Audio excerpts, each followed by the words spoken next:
Hai,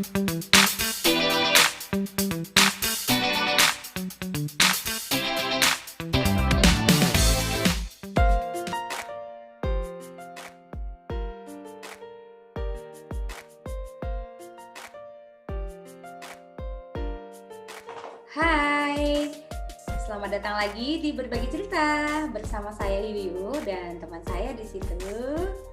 Hai, saya Indra. Sehat-sehat, Indra? Sehat, Yuyu. Kamu Sehat, gimana? ya? Aku juga baik-baik saja.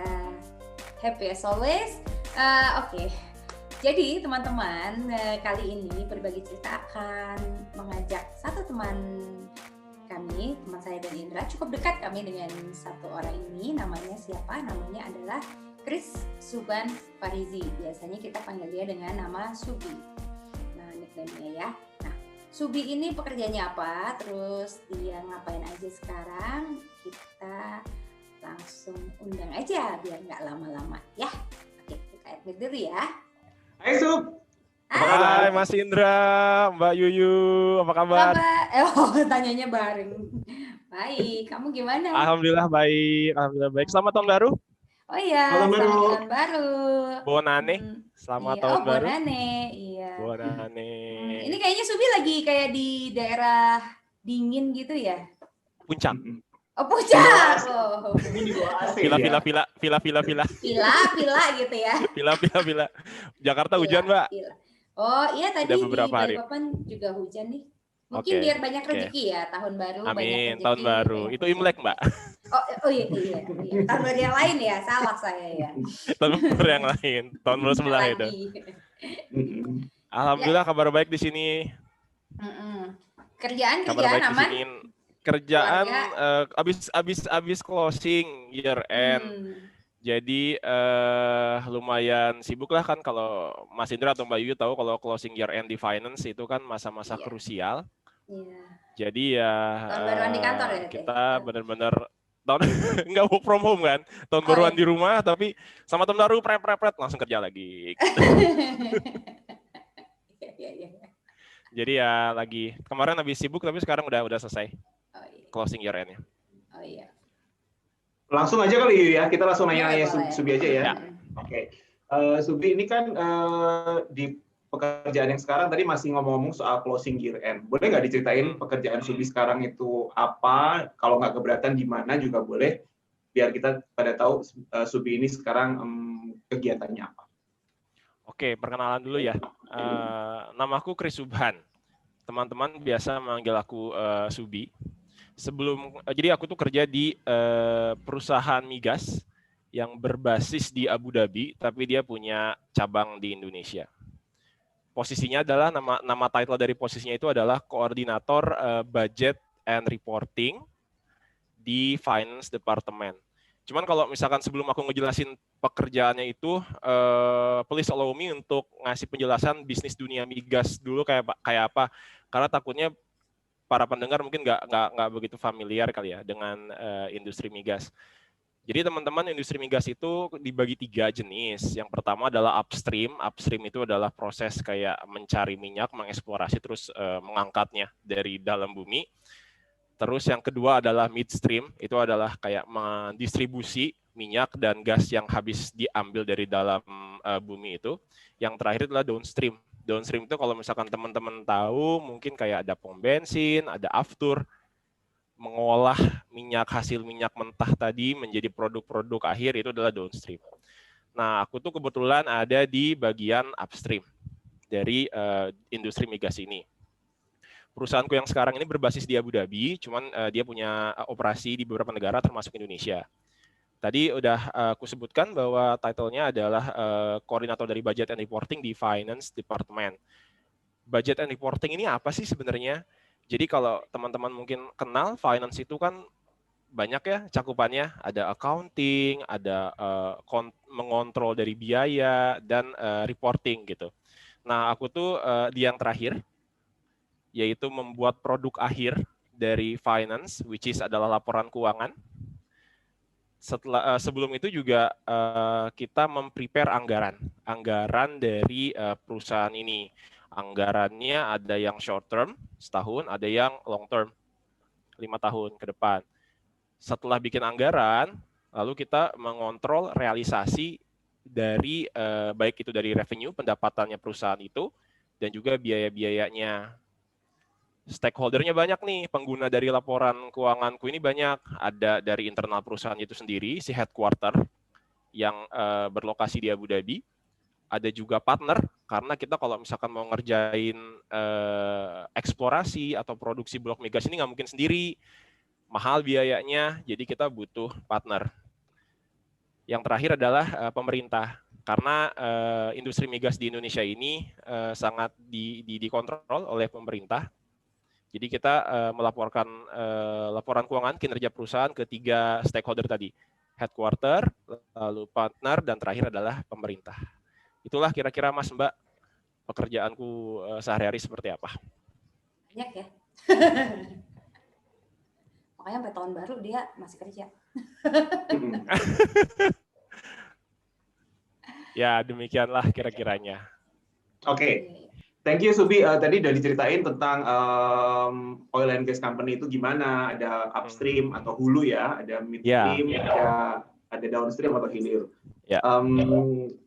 Sebelum yang di sekarang, boleh nggak diceritain Subi itu pernah kan mungkin lulus kuliah S1-nya udah cukup lama ya Subi ya.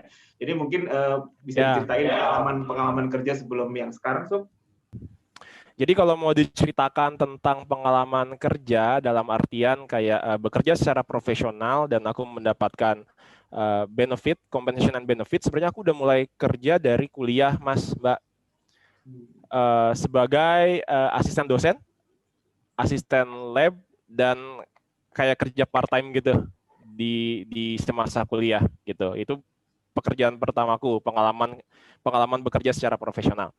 Nah, setelah dari kuliah, aku masuk ke bidang migas. Perusahaan pertama adalah memang migas. So I was born and raised in this oil and gas industry. Perusahaan migas tersebut berasal dari Prancis. Masuk ke situ, pertama masuk sebagai di bagian accounting sebenarnya, accounting dan treasury. Setelah dari accounting dan treasury, pindah ke bagian cost control. Di cost control itu aku tuh kayak berpartner dengan user dari dunia migas itu kan kebanyakan dari divisi-divisi teknis. Ada dari drilling, ada bagian operation, ada bagian engineering, bagian project. Nah, di cost control itu tuh kita berpartner dengan divisi-divisi teknis tersebut. Kita memonitor biaya mereka, kita mengadvise gimana cara mereka menjalankan operasionalnya supaya biayanya bisa efisien gitu. Dari cost controlling aku pindah ke reporting. Reporting itu kayak ujung akhir dari si finance ini. Ini adalah yang bikin produk akhirnya, produk jadinya, yaitu laporan-laporan keuangan. Kita juga bikin budget gitu di departemen reporting ini. Paling lama mungkin di reporting itu ya Mas Mbak. Jadi dari kira-kira 11 tahun aku berkarir di dunia migas. 3 tahun itu di accounting, 2 tahun di cost control, sisanya di reporting. Nah, setelah itu aku memutuskan untuk mengundurkan diri karena ingin sekolah lagi. Nah, sekolah lagi di luar negeri, habis itu kembali lagi ke Indonesia, baru masuk di perusahaan yang sekarang. Itu kira-kira cerita dari perjalanan karir lah, Mas, Mbak. Perusahaan sekarang kan masih reporting ya, Sup ya? Budget and reporting, tapi sebenarnya gini Mbak, itu palu gada juga sih Mbak. Oh gitu. Palu gada juga. Jadi karena ini perusahaan kecil, beda dengan perusahaanku yang sebelumnya, yang udah besar, sophisticated, settle. Perusahaan ini kecil, startup lah ya ibaratnya gitu. Nah, kalau perusahaan kecil ini kecenderungannya itu palu gada Mbak, karena mungkin sistemnya belum sophisticated gitu kan ya. Kita masih terus belajar. Jadi aku tuh mengerjakan apa aja di situ gitu. Resminya memang budget, membuat long term plan, short term plan, anggaran, dan reporting. Cuman di dalamnya juga aku juga dealing with komersial, bagaimana menjual produk gitu kan ya. Terus juga bikin tax planning juga gitu. Gimana membuat perencanaan pajak kita supaya oke nih, supaya efisien. Karena si reporting itu reporting dari finance itu helikopter view banget Mbak. Dia memantau semua proses di finance from A to Z, Jadi mau nggak mau aku terlibat di dalam semua kegiatan-kegiatan yang melibatkan finance gitu, Mbak. Menarik ya. Oke. Gitu.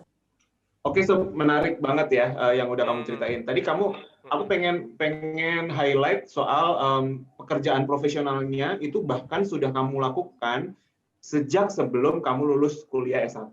Betul, ya kan? Betul. Kamu tadi nyebutin pernah jadi asisten dosen, asisten lab. Nah, boleh nggak sekarang ceritain kegiatan apa aja sih yang sempat Subi lakukan di S1, entah itu berupa pekerjaan asisten itu atau mungkin organisasi atau apapun yang menurut Subi itu penting gitu untuk membekali Subi akhirnya masuk ke dunia kerja. Iya. Oke.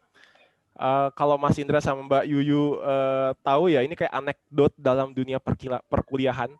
Itu ada yang namanya SO kan, mahasiswa SO, studi oriented banget gitu. Jadi yang kerjanya itu adalah mahasiswa yang cuma belajar gitu, orientasinya cuma belajar gitu. Nah, ada juga yang organization yang mahasiswa yang sibuk banget dengan organisasi gitu. OO, organization oriented. Tadi kan SO, studi oriented, dan OO, organization oriented. Aku tuh mengalami dua fase itu, Mas, dalam dunia perkuliahan. Tahun pertamaku, aku adalah mahasiswa yang sangat SO, studi oriented. Kerjaanku adalah kupu-kupu. Kuliah pulang. Gitu. Dan gak ada malamnya ya? Gak ada. Nah, pencapaian akademisku di tingkat pertama di semester 1 dan semester 2 ini alhamdulillah baik. Almost 4 sih sebenarnya IPK-nya gitu. Karena hidupku tuh hanya kupu-kupu, kuliah pulang. Nah, tapi tahun kedua tiba-tiba aku melihat kayak dunia yang lain, perspektif yang lain bahwa oh ternyata there are so many things we can do at campus gitu. Nggak cuma belajar doang, tapi berorganisasi. Dan aku kuliah di FEUI yang bisa aku bilang itu adalah tempat miniatur dari dunia real world, dunia kerja. Karena di kampus itu tuh banyak banget kegiatannya, organisasinya adalah super banyak, mungkin salah satu yang paling sibuk di universitas. Nah, aku join semacam kayak himpunan kali ya, orang bilang sekarang himpunan jurusan. Aku ikut di himpunan jurusan. Selain ikut di himpunan jurusan juga ikut di berbagai macam kepanitiaan. Di himpunan jurusan itu tuh kalau bisa aku katakan seperti miniatur dari kantor, karena karirku tuh kayak dari bawah, dari staff banget gitu ya, staff. Habis itu jadi kayak semacam koordinator, lalu jadi ketua jurusan, ketua himpunan lah ya, bisa dikatakan gitu. Nah, dari situ tuh I put all my effort, all my time gitu kan ya untuk ngurusin si himpunan ini, si organisasi ini, membuat transformational change dan quite structural juga, quite radical juga gitu. Tapi ternyata itu membuat ada efek samping di akademis. Jadi grafik akademisku tuh biasanya kan orang gini ya. Kalau aku gini, Mbak, turun gitu dari yang IPK-nya almost 4, makin lama makin turun sampai semester akhir gitu, sampai tingkat akhir. Tapi alhamdulillah sih, maksudnya masih di atas 3 lah ya ibaratnya gitu IPK-nya. Jadi masih bisa menyeimbangkan. Jadi itu Mbak, jadi di kuliah itu aku aktif sebagai ketua dari organisasi ini dan aku belajar banyak, belajar merubah organisasi. Selain itu juga tadi setelah aku menjadi ketua himpunan jurusan ini, aku bekerja secara profesional sebagai asisten lab dan asisten dosen gitu. Berawal dari kebutuhan ekonomi ya, namanya juga cari uang tambahan gitu. Dan kebetulan ada lowongan. Di situ kita belajar banyak, kita belajar selain ilmunya juga diasah, karena sebenarnya kan mencari ilmu, belajar terbaik adalah dengan mengajar kan. Saat kita mengajar, kita akan terus belajar gitu. Nah, menjadi asisten adalah mau nggak mau kita dipaksa untuk belajar karena kita akan di-challenge terus oleh adik-adik kelas, anak-anak ajarannya itu gitu. Jadi emang dipaksa untuk belajar. Selain itu juga tadi aku mencari uang tambahan dengan survei, dengan menjadi tenaga survei. Jadi ini sebenarnya ini boleh nggak ya dibilang? Jadi aku tuh sebenarnya membantu perusahaan rokok, Mas dan Mbak. Perusahaan rokok, perusahaan rokok dalam melakukan market analysis gitu. Karena aku berusaha mencari part time di berbagai tempat seperti mungkin kayak kafe atau di toko-toko. Kebetulan pada saat itu lagi nggak ada.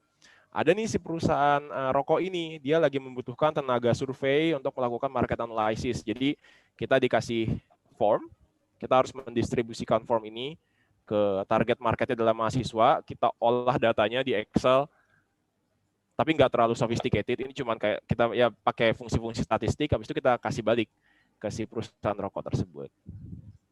Gitu kira-kira kesibukan yang aku lakukan di kampus dengan pro dan kontranya masing-masing. Aku kirain tadi surveinya sebagai tester produk baru gitu, Sub. Oh enggak. Aku pengennya jadi nemenin ini sih SPG rokok, cuman nggak boleh. Kamu mau jadi SPG? SPB. Oh iya. Jadi akhirnya bantu-bantu nyebarin survei. Oh iya. Lumayan lah ya untuk anak kuliah. Lumayan banget.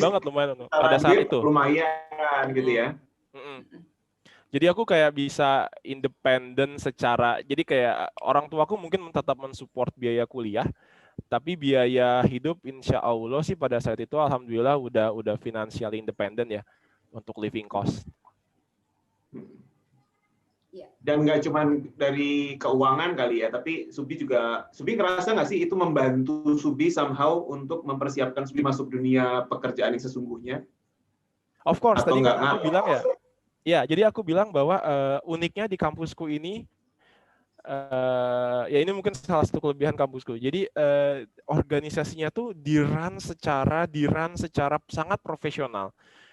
Karena mungkin alumninya tuh masih involved. Alumni kan udah pada kerja lah ya pada saat itu. Dia tuh mereka tetap masih datang ke kampus, tetap coaching dan kayak membentuk culture organisasi ini layaknya perusahaan beneran gitu, Mas Mbak.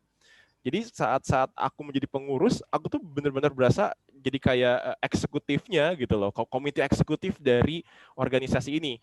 Saat aku jadi ketua organisasi tersebut, aku merasa menjadi CEO gitu. Ilmu manajemen strategik lah, ilmu financial manajemen tuh diaplikasikan banget gitu di pengalaman menjadi bergabung di organisasi tersebut. Ya. Itu sama kayak magang sebenarnya jadinya ya. Jatuhnya. Iya, sama kayak magang. Magang tak berbayar ya, Mbak?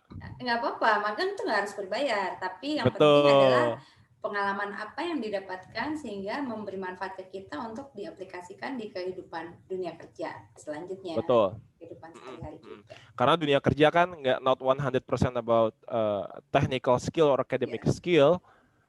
Malah aku ngerasanya dominan banget di yang soft skill-nya gitu sekarang. Yes. Rather than academical or technical ones. Iya, betul. Setuju. Oke, Sub, tadi udah diceritain soal apa yang Subi lakukan waktu S1. Terus tadi juga Subi cerita bahwa Subi itu pernah kerja 11 tahunan, terus tapi berhenti. Kenapa berhenti? Karena Subi sekolah lagi. Boleh nggak diceritain kenapa akhirnya memutuskan sekolah lagi di usia yang mungkin sudah cukup banyak gitu ya hitungannya ya. Nah, kenapa? Terus pengalaman apa yang didapat? Terus apakah itu berguna apa enggak buat pekerjaan sekarang dan sekitar itu deh. Boleh. Oke. Jadi ya tadi benar Mas, S1 habis itu langsung masuk ke dunia profesional 11 tahunan gitu kan ya. Kisahnya tuh mungkin tidak normal, tidak biasa untuk teman-teman karena biasanya orang itu ngambil S2, sekolah lagi 2 tahun kerja habis itu langsung ngambil S2. Tapi di kisahku tuh aku punya rentang waktu yang lama. Jadi sebenarnya gini, dari S1 memang aku sudah punya planning bahwa aku akan kuliah lagi lanjut S2 gitu. Dan kalau bisa emang keluar. Nah, tapi pada saat kita masuk dunia kerja, kita tuh terjebak dengan yang namanya zona nyaman. I think it happens to everybody lah ya, dengan zona nyaman gitu. oh enak ya ternyata kerja gitu. Dan plus, I'm sorry to say, kadang-kadang kita terjebak, terbelenggu oleh benefit-benefit yang diberikan oleh kantor gitu. Nah, jadi mimpi yang sudah lama itu terpaksa aku kubur. Karena tadi dengan zona nyaman dan benefit yang sudah yang membelengguku ya dari yang diberikan oleh kantor. Nah, ada suatu kejadian di mana di tahun 2017 kantorku yang sebelumnya berganti kepemilikan, gitu. Sehingga it change everything. It's like a game changer for me, gitu. Let's say aku punya hutang ke perusahaan, mortgage gitu, dan itu terbayar lunas pada saat itu karena adanya perubahan kepemilikan dari perusahaanku yang sebelumnya ini, dan itu membuat aku menjadi free man lagi. Dan setelah aku hitung-hitung, loh ternyata mimpi yang sudah kubur selama ini sebenarnya possible juga nih gitu untuk aku bangkitkan kembali, so it can be revived again gitu loh. Dan tentu saja itu udah aku hitung-hitung, kalkulasi dengan matang, cost benefitnya ini worth it nggak sih untuk aku kejar lagi, diskusi juga dengan keluarga gitu. Dan akhirnya jawabannya why not? Aku coba lagi nih gitu untuk mengejar mimpi itu. Nah, akhirnya aku ingin mencoba peruntungan dengan mencoba beasiswa, karena tanpa beasiswa ini nggak mungkin. Harus dengan beasiswa, hitung-hitungan finansialnya harus dengan beasiswa. Aku mencoba 2 beasiswa Mas Mbak pada saat itu, karena yang ada buka cuma 2, itu LPDP yang dari Kementerian Keuangan, dan satu lagi Chevening dari pemerintah Inggris gitu. Kenapa harus Inggris pertanyaannya gitu kan? Kenapa nggak negara-negara lain?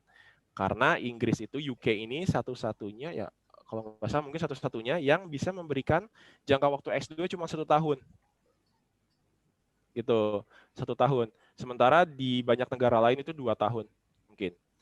Melihat umurku yang sudah matang dan aku juga sudah punya keluarga, dan I have to be realistic this time. Jadi ya nggak bisa lama-lama di sana karena aku harus langsung cari pekerjaan lagi kan gitu.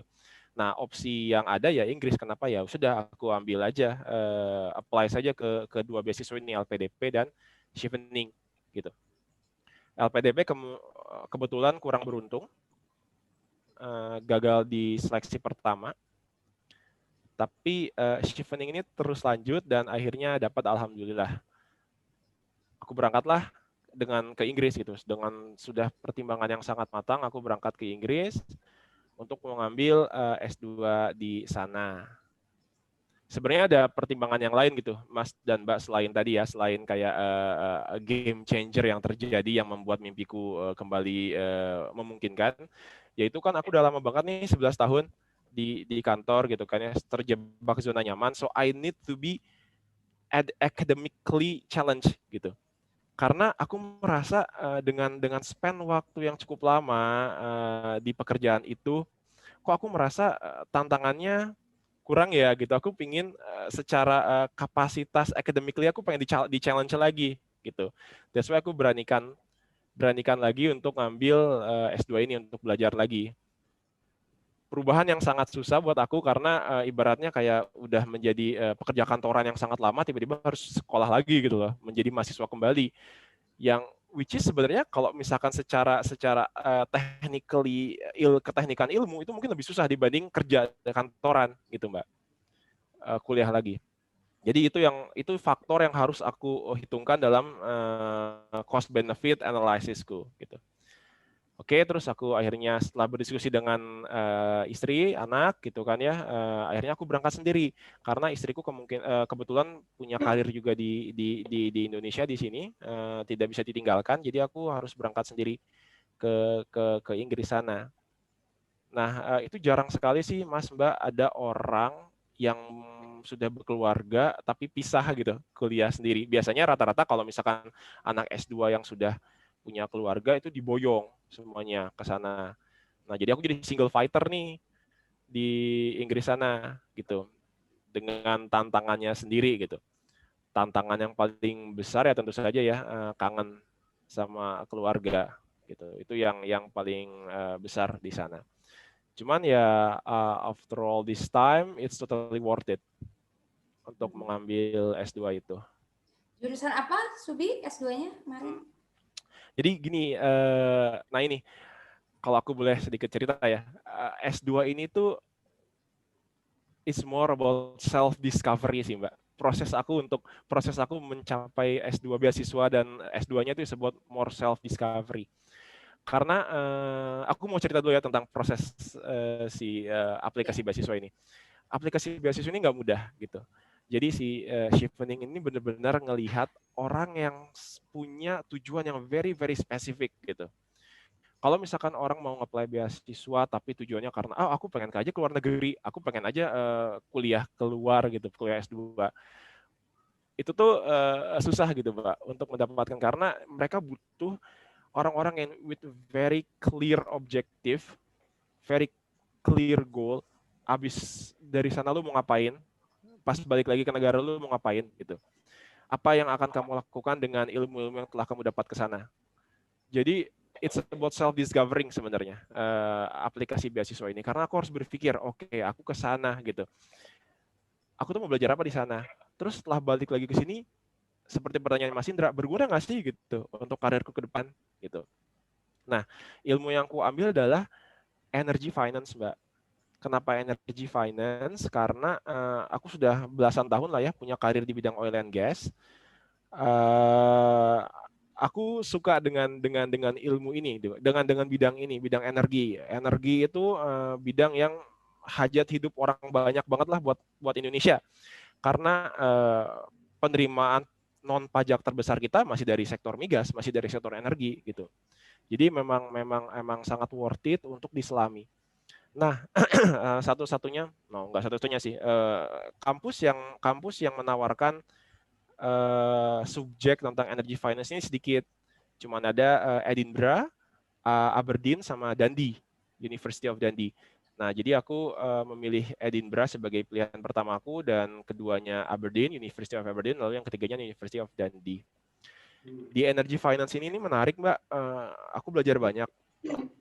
Jadi kita tuh belajar mengenai bagaimana, karena ini banyak studi kasusnya di Inggris ya, Mbak ya, bagaimana UK memanage industri energinya dan dilihat dari sudut pandang finance.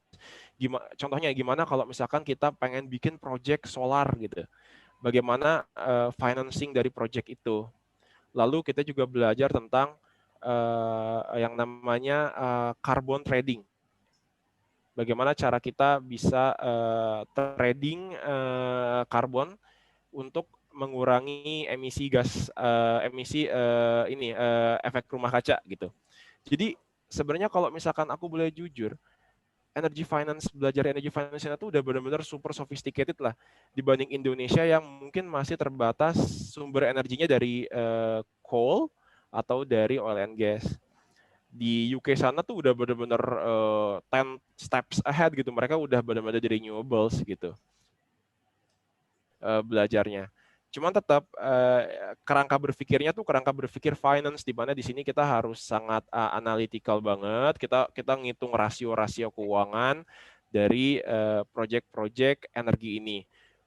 Project-project energinya tadi renewables dan juga ada juga project-project yang masih energi-energi seperti oil and gas gitu atau batu bara. Gitu kira-kira, Mbak, yang aku pelajari di sana, si energy finance ini. Tadi Subi bilang it's worth it gitu. Worth it-nya di mana? Di bagian mananya dia worth it? Oke. Jadi worth it gini. It very depends to the people ya. Kebetulan aku ini orang yang sangat curious, suka belajar dengan hal-hal yang baru gitu. Yes, bahwa tadi aku bilang bahwa secara keilmuan ini menawarkan ilmu yang sangat menarik, yaitu energy finance. Di Indonesia ini nggak ada topik energy finance, S2 energy finance ini nggak ada.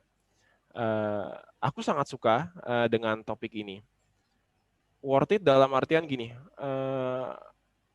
aku ambil topik ini, mau kepake atau nggak kepake saat aku kembali lagi ke Indonesia, yang penting aku dapat ilmunya dulu gitu. Yang penting aku dapat ilmunya dulu, karena experiencing having something new as knowledge itu benar-benar self satisfying banget gitu, rewarding banget Mbak. Secara keilmuan, secara tadi mendapatkan keilmuan baru itu membuat aku tuh memuaskan gitu. Aku berharap aku bisa ilmu ini bisa berguna di karirku selanjutnya. Masalahnya takdir berkata lain, Mbak. Aku tuh ingin banget sebenarnya dari setelah kuliah ini aku bisa mengaplikasikan ilmu ini di Indonesia.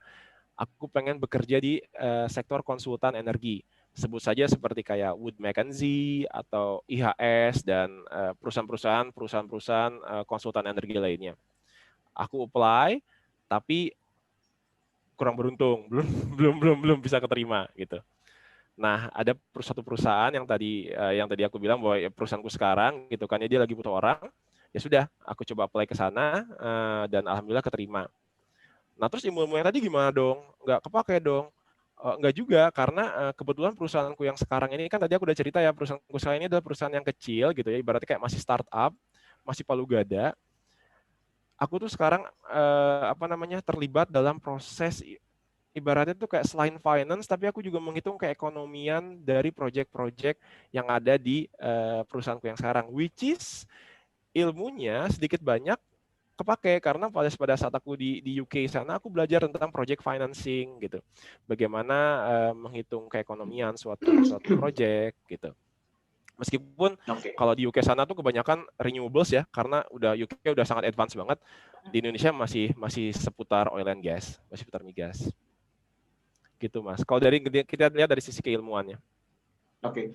Jadi menarik ya, kalau tadi di pengalaman kegiatan di S1 itu Subi menilai itu penting karena aplikatif gitu ya. Jadi aplikatif. Apa yang dilakukan di S1 mau jadi di himpunan terus jadi asisten dosen itu aplikatif banget, mirip banget sama yang akan dipakai di dunia kerja. Nah, ternyata S2 ini walaupun tadi Subi sampaikan walaupun nggak serta-merta bisa diaplikasikan, tapi pengalaman untuk mendapat knowledge itu ternyata juga rewarding gitu. Ternyata itu juga nggak kalah asiknya walaupun mungkin tidak segera bisa diaplikasikan sekarang. Betul. Jadi kayak amunisi ya, Sob ya. Amunisi keilmuannya tuh jadi amunisi buat kerja, dan untuk kedepannya kan kita nggak tahu, mungkin akan terpakai juga. Betul. Gini Mbak, sebenarnya apakah terpakai nggak terpakai kita nggak tahu gitu kan ya. Kita nggak tahu bagaimana dunia industri energi di Indonesia seperti apa. Cuman aku selalu percaya bahwa we are going to the right way. Maksudnya kita kalau nggak salah Indonesia itu punya target renewables harus tercapai 25% di tahun 2035 gitu. Aku percaya kita menuju ke arah sana. Dan aku juga tetap berikhtiar. Maksudnya semoga ilmuku bisa tercapai, dan aku selalu ingin terus terlibat gitu loh Mbak, di industri renewable ini suatu saat gitu. Mudah-mudahan ilmuku yang udah aku dapat di UK bisa bermanfaat suatu hari nanti. Subi, kan tadi udah cerita tentang kuliah, terus kegiatan untuk kuliah S1, S2, lalu pekerjaannya di oil and gas, di perusahaan sebelumnya, perusahaan sekarang, dan segala macamnya. Tapi kan nggak mungkin sepanjang waktu, setiap hari, setiap minggu kerja doang gitu kan. Nah, kalau misalnya lagi nggak kerja gitu, kamu tuh sukanya ngapain sih? Aku tuh temenan udah lama, tapi kok aku nggak tahu ya hobinya Subi apa. Aku taunya dia suka jalan-jalan dulu, ngetrip gitu. Sebelum settle down, punya keluarga. Oh iya.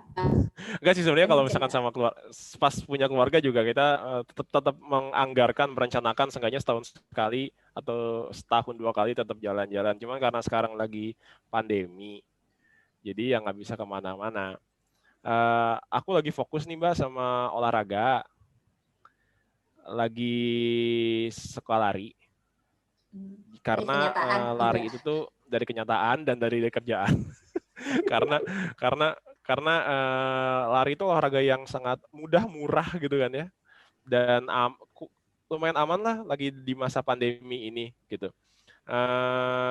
Ya nggak banyak, yang penting dikit-dikit tapi rutin. Jadi kira-kira sehari kalau lagi waktunya bentar 5 kilo, kalau misalkan bisa ada waktu banyak ya 5 sampai 10 kilo gitu. Wow. Nggak perlu cepat-cepat, yang penting stabil aja. Oke. Di lari itu tuh aku biasanya dengerin podcast gitu. Karena kalau misalkan olahraga kayak apa namanya kayak nge-gym atau misalkan olahraga yoga kayak atau apa itu kayak susah gitu kalau misalnya dengerin Iya, musik iya. atau dengerin podcast. Makanya aku ambil lari gitu karena sambil lari itu kayak kita bisa dengerin musik atau dengerin podcast. Lagi seneng banget dengerin podcast sekarang gitu selain lari ya. Silakan cek Instagramku, aku sudah mensummarikan 9 podcast terbaik di 2020 ini. Dan Wah, juga top 9 selain podcast by dengan Subi. oke. Dan selain lari juga selain podcast juga bisa dengar YouTube gitu sebenarnya. Jadi Iya, kayak iya. sambil dengar suaranya aja, dengar Oh, podcast, iya, dengar iya. YouTube gitu sambil lari. Banyak kok podcast-podcast yang keren di tahun ini ya karena podcast sudah makin trending sekarang gitu kan ya sebagai sarana komunikasi ke orang. Selain itu juga selain lari, dengerin podcast, dengerin YouTube juga aku nggak tahu pernah cerita ini belum ya. Jadi aku tuh tergabung dalam forum forum yang namanya forum orang-orang yang punya kecintaan, minat sama yang namanya urban planning dan transportasi publik. Namanya Skyscraper City. Nah, jadi Skyscraper City ini tuh ada di berbagai negara gitu, termasuk Indonesia. Terus lucu deh, jadi kayak dia itu kayak ada sub forum tentang transportasi, tentang bis, tentang train, tentang airport, tentang urban development. Terus ya aku aktif di situ kayak sering chatting gitu kan ya, sering ngasih input masukan gitu. Jadi ya tapi itu udah lama sih, udah lumayan lama si forum, aku terlibat dalam forum Skyscraper itu. Itu kira-kira. Menjadi terlibat di forumnya sebagai anggota atau sekarang juga udah sebagai pengurus nih? Peneliti karir Enggak. lagi. Oke. Actually itu enggak itu kayak nggak punya pengurus sih. Itu kayak cuma punya moderator, mimin, momod gitu kan ya. Mm. Itu cuma kayak forum yang semua orang bisa berpendapat, ngepost picture gitu. Gitu aja. Seru Berarti sih karena foto-foto juga dong, Sup. foto-foto juga karena aku selalu berpikir ya, kalau aku bukan anak IPS, kalau misalkan aku adalah anak IPA, mungkin aku sudah memilih jurusan planologi sebagai jurusan kuliahku. Karena aku Kayak sangat Ridwan suka Kamil dong ya. Ridwan Kamil tuh planologi kan? pendidikan kami itu S1-nya arsitek, S2-nya urban development di California. Gitu. Hmm. Jadi emang aku punya passion lah ke bidang-bidang itu gitu. Public transport kayak gitu. Terus kalau menurut Subi, oke lah kita ngomongin passion soal public transport. Bagaimana menurut Subi soal public transport di Jakarta, tempat Subi bekerja sekarang, dan di Bandung, tempat Subi berasal gitu ya? What do you think? Apakah on the right track, atau terlambat, atau apa yang harus diubah, atau malah salah gitu? Jakarta on the right track, Bandung not in the right track. Jakarta itu ya karena ini ya, maksudnya Jakarta udah didukung dari segi anggaran siap, dari anggarannya sangat besar. Terus dia punya berbagai macam jenis transportasi publik dari MRT, berbasis MRT, LRT, KRL, dan juga busway. By the way, busway-nya Jakarta ini yang terpanjang di dunia loh, secara kilometer. Mengalahkan Bogota. Zaman dulu tuh Bogota yang terkenal punya busway yang terpanjang, tapi busway Jakarta sudah, aku lupa kalau nggak 400-600 km gitu jaringan kilometernya. Busway itu murah, mudah gitu dan quite efektif. Dan kita bisa ngelihat progresnya di Jakarta. But not in Bandung. Aku merasakan di Bandung ini ada kayak ada suatu kesalahan sistematik ya, kesulitan secara sistematik untuk membenahi transportasinya karena di Bandung itu kan organdanya sangat kuat yang menguasai angkot-angkot ini, dan which is itu udah nggak capable lagi untuk penduduk Bandung yang udah maybe sekarang udah 5 juta lebih gitu ya, dan harus di-serve dengan angkot-angkot yang kapasitasnya kecil gitu. Mestinya untuk penduduk jutaan seperti Bandung sih udah harus pakai busway sih. Cuman masalahnya sistematik karena ya tadi gitu, organdanya tuh sangat kuat, pemerintah nggak berani untuk membuat perubahan yang radikal gitu ya, mendobrak organda ini. para penguasa angkot itu.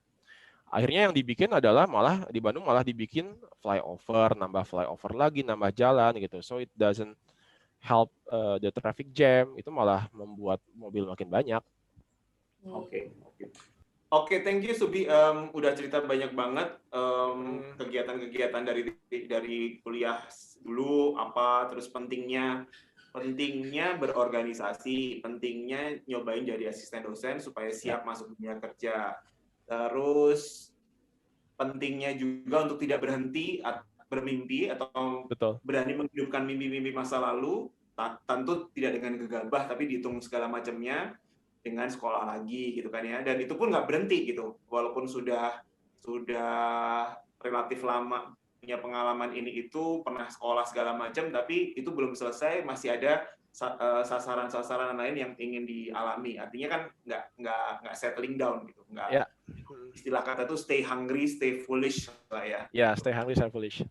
Nah, boleh nggak sekarang Subi kasih closing remarks mungkin atau pesan buat yang menyimak berbagi cerita tentang apapun?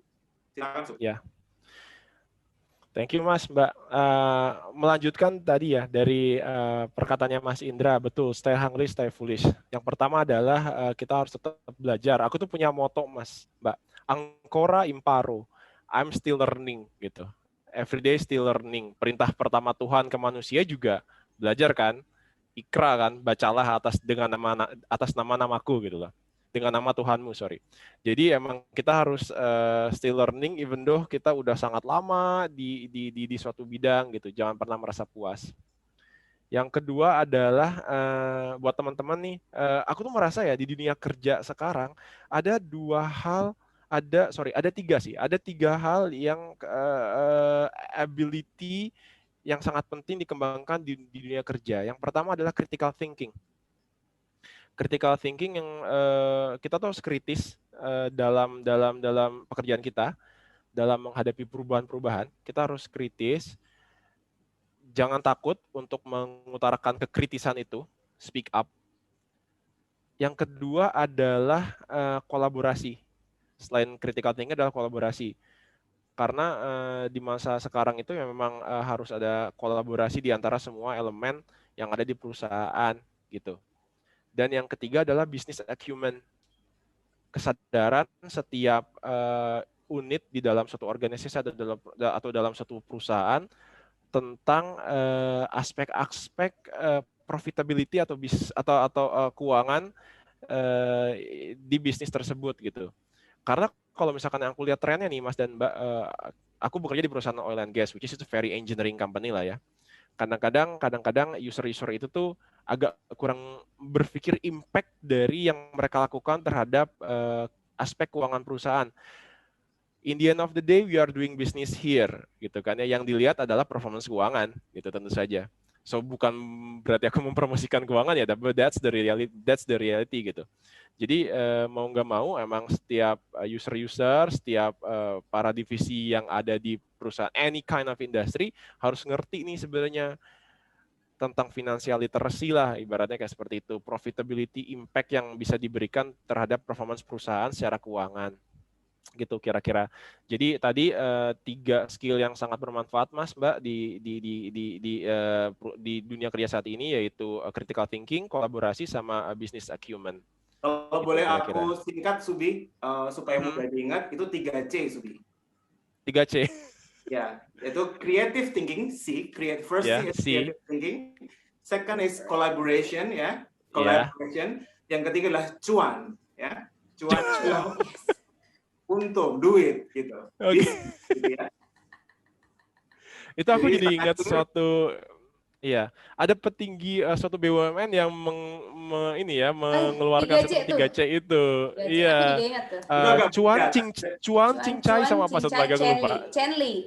Chenli, betul. Cuan, cincai, Chenli. Ada suatu. Jadi creative thinking, collaboration, dan cuan ya. Tetap cuan. Betul. Berarti bisa jadi 5 tuh. In the end of the day is about cuan, Mas. Iya. Gitu Mas, kira-kira. Oke, terima kasih Subi sudah meluangkan waktunya bersama kami di berbagi cerita hari ini. Pleasure is mine, honor is mine. Happy to be here. Ya kita juga senang kok ya. Setelah sekian lama Iya. ketemu, akhirnya ketemu lagi sama Subi walaupun lewat online gitu. Jauh di mata, Oke. dekati hati lah. Iya betul. Iya. Ya. Untuk kali ini episode berbagi cerita sampai di sini dulu. Terima kasih sudah mendengarkan cerita dari Chris Subhan atau Subi, seorang finance profesional di oil and gas. Oke. Stay safe, sampai ketemu di episode selanjutnya. Subi, thank you ya, bye-bye. Sama-sama, bye-bye. Sehat terus, Mbak. Bye-bye. Bye.